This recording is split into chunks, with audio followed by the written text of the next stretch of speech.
তুমি আছো, এ আমার কল্পনা। তুমি আছো, এ আমার সান্ত্বনা। তুমি আছো, এ আমার বিশ্বাস।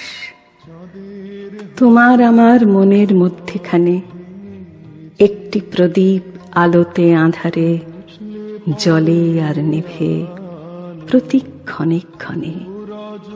তোমার আমার ভালোবাসা তাই সঙ্গোপনে।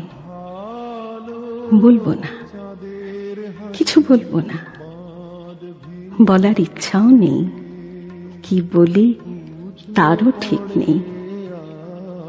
শুধু জানি, শুধু বিশ্বাস করি, শুধু মনে মনে ভাবি, শুধু অহেতুক কল্পনা করি। তুমি আমার অনন্তকালের সেই